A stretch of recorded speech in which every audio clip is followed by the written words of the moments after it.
कप्तान डुप्लेसिस बोझ बने इन दो खिलाड़ियों को निकालेंगे प्लेइंग 11 से बाहर। नए प्लेइंग 11 का होगा ऐलान। इन दो को हटाओ, प्लेऑफ का टिकट बचाओ।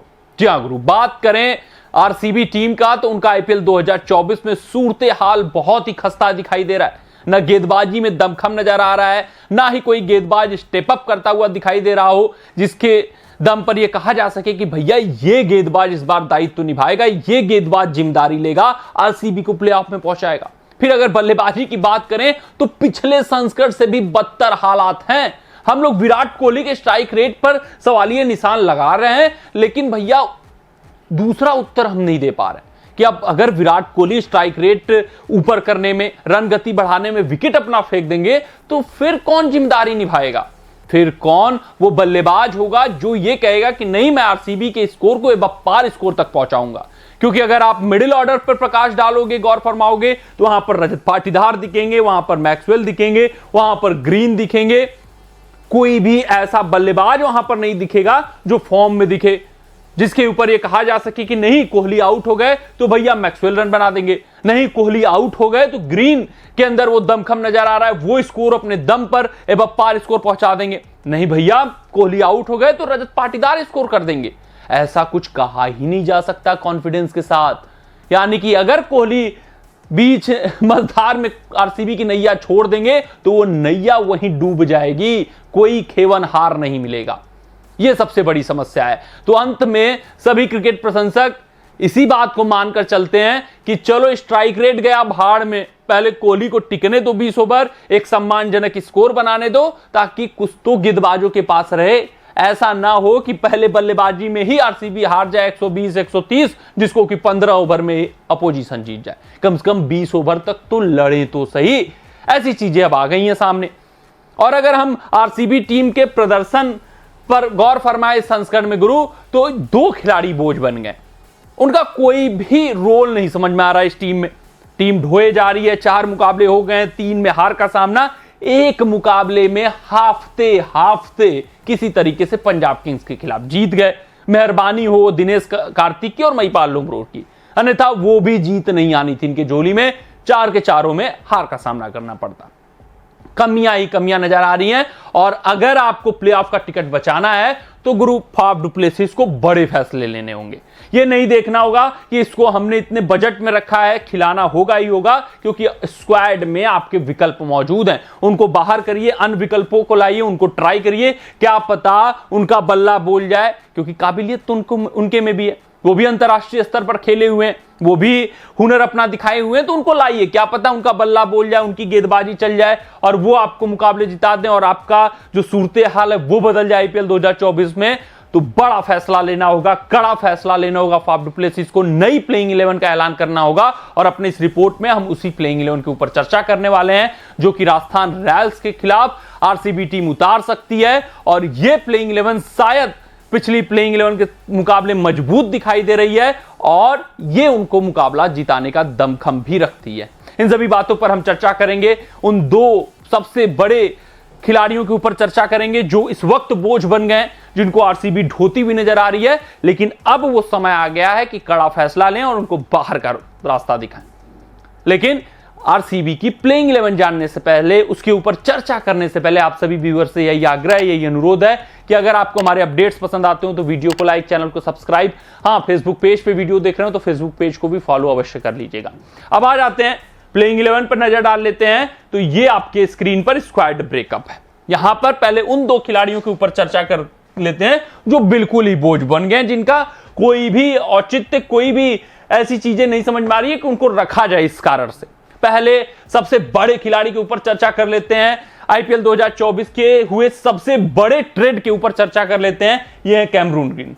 हार्दिक पांड्या को तो 15 करोड़ में ही ट्रेड किया गया है, लेकिन इस खिलाड़ी को आरसीबी ने 17.5 करोड़ लेकर ट्रेड किया। काफी उम्मीदें, काफी आशाओं से ट्रेड किया कि गुरु ये जब एम चिन्नास्वामी स्टेडियम पर मुकाबले होंगे वहां पर ये गर्दा उड़ा देंगे, बाउंड्री छोटी होंगी, डायमेंशन छोटे होंगे, जमकर रन बरसेंगे इनके बल्ले से और हम आईपीएल 2024 जीत जाएंगे। गेंदबाजी में भी इनका उपयोग कर लिया जाएगा।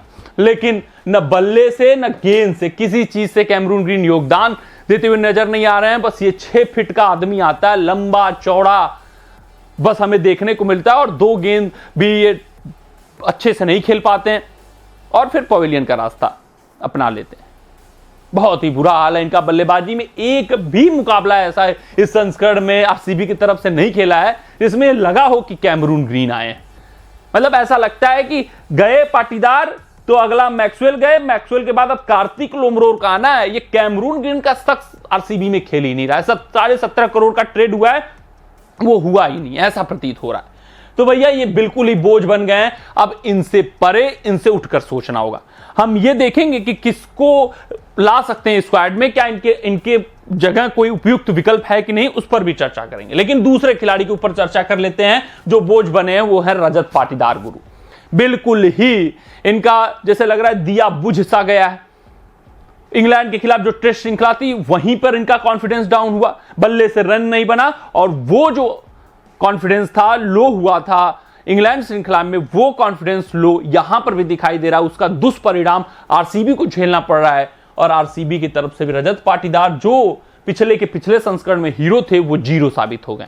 बिल्कुल ऐसा लग रहा है कि भैया ये बल्ले से रन बनाते हुए नहीं दिख रहे हैं।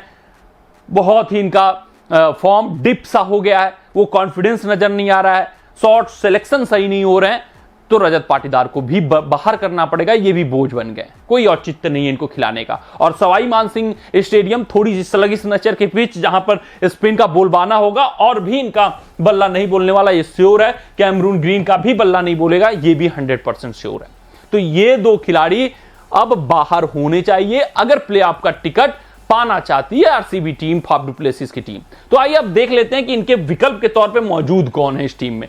यहां पर अगर सबसे पहले विकल्प की बात करें, हमने कैमरून ग्रीन के ऊपर चर्चा की, तो कैमरून ग्रीन के विकल्प के तौर पे आपको टॉम करन देंगे। हाँ, टॉम करन उतने ऊपर बल्लेबाजी नहीं कर सकते, लेकिन अगर बिग बैश लीग में देखेंगे तो नंबर 4 पे बल्लेबाजी कर लेते हैं, अच्छे खासे बल्लेबाज हैं, कटर्स का इस्तेमाल करते हैं सवाई मानसिंह स्टेडियम पर, ये सफल भी हो सकते हैं।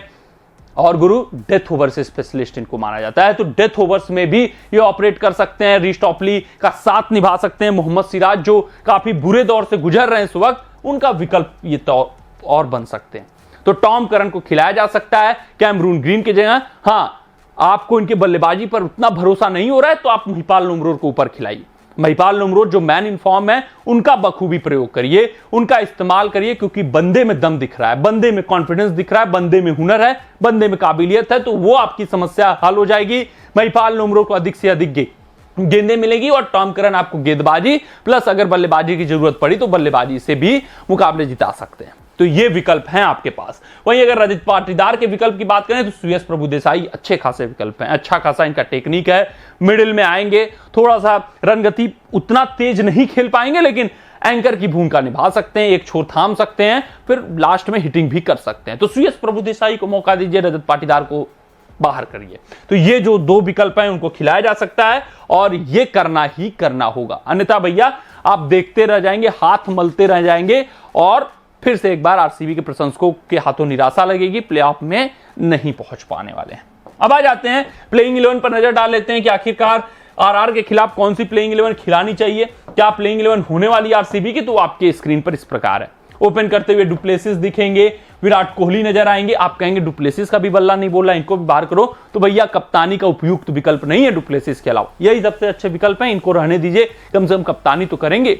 नंबर 3 पर सुयश प्रभुदेसाई को खेलना चाहिए। नंबर 4 की बात करें तो वो ग्लेन मैक्सवेल ही रहेंगे।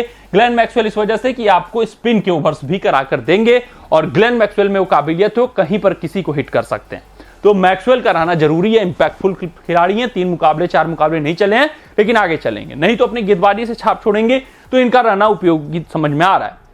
वहीं नंबर 5 की बात करें तो वहां पर अब चेंजेस होने जरूरी हैं गुरु। यहां पर अब खिलाड़ियों को प्रमोट करिए, अनुज रावत जो फॉर्म में दिख रहे हैं उनको नंबर 5 पे खिलाइए, फिर उसके बाद अगर तुरंत विकेट गिरा तो वहां आप महिपाल लोमरोर को भेज दीजिए नंबर 6 पे, नहीं तो लास्ट में जाकर 16-17 में गिरा तो कार्तिक को ऊपर भेजिए, तो महिपाल लोमरोर नंबर 6 पे बल्लेबाजी कर सकते हैं। 7 पे दिनेश कार्तिक आ जाएंगे, ये आपके 7 परफेक्ट बल्लेबाज। ऑलराउंडर के रूप में टॉम करन को आप खिलाइए, कैमरून ग्रीन को बाहर का रास्ता दिखाइए।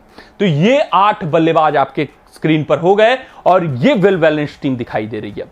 वहीं बात करें 9वें खिलाड़ी की गेंदबाजों की सूची में अगर हम चर्चा करें तो मयंक डागर बहुत हो गया गुरु, अब इनको बाहर करिए, विकेट टेकिंग ऑप्शन लाइए। वो wicket taking option Karn Sharma है।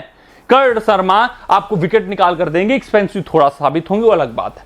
फिर उसके बाद रीश टॉपली, इनसे बेहतर आपके पास तेज गेंदबाजी विकल्प नहीं है, इनके साथ स्टिक करिए। 10 वहीं 11वें पे यश दयाल शुरू के पावर प्ले के ओवरों में छाप छोड़ रहे हैं, तो इनको तो भूलिएगा भी मत, बहुत बेहतर गेंदबाजी कर रहे हैं। और 12वें विकल्प के रूप में मोहम्मद सिराज के साथ ही स्टिक करना पड़ेगा, मजबूरी है।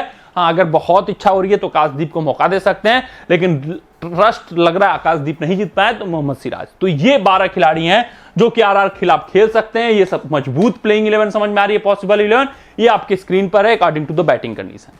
Faf du Plessis, Kohli open करेंगे, सुयश प्रभुदेसाई 3, मैक्सवेल 4, अनुज रावत 5, महिपाल लुमरोज 6, कार्तिक 7, 8 करण, 9 करण शर्मा, 10 टॉपली, 11 मोहम्मद सिराज, 12 यश दयाल। वो जो कैमरून ग्रीन के रहने से थोड़ी सी असमंजस भी ड्रेसिंग रूम में हो रही है, किसको ऊपर भेजा जाए किसको नहीं भेजा जाए, वो दूर हो जाएगी। अनुज रावत को अच्छे खासी गेंदें मिलेंगी, मैन इन फॉर्म में। महिपाल लुमरोज मैन इन फॉर्म है, उनको अच्छी खासी गेंदें मिलेंगी। कार्तिक को अच्छी खासी गेंदें मिल सकती हैं। फिर टॉम करन भी थोड़ा बहुत बल्ले से योगदान दे सकते हैं। इवन बिग बैश में तो अच्छा खासा बल्लेबाजी करते हैं, नंबर 4 पे बल्लेबाजी करते हैं। तो ये पॉसिबल 11 खेलनी चाहिए, तब्दीलियां होनी चाहिए अगर आरसीबी प्लेऑफ का टिकट पाना चाहती है। नहीं तो भैया हाथ मलिए, देखते रहिए फिर से हर साल की तरह जो कारनामा इनके साथ होता है इस साल भी वही होगा और प्लेऑफ में ये पहुंच नहीं पाएंगे। कमेंट सेक्शन में कमेंट डाल दीजिएगा कि ये प्लेइंग 11, ये पॉसिबल 11 या यूं कहें पॉसिबल 12 आपको कैसी लगी। मिलते हैं अगली रिपोर्ट में, तब तक आप अपना ध्यान दें, सुरक्षित रहें, स्वस्थ रहें, मस्त रहें। जय हिंद, जय भारत। अगर ये वीडियो आपको पसंद आया हो तो इसे लाइक और शेयर करें और क्रिकेट से जुड़ी अन्य जानकारियों के लिए हमारे चैनल को सब्सक्राइब करना ना भूलें।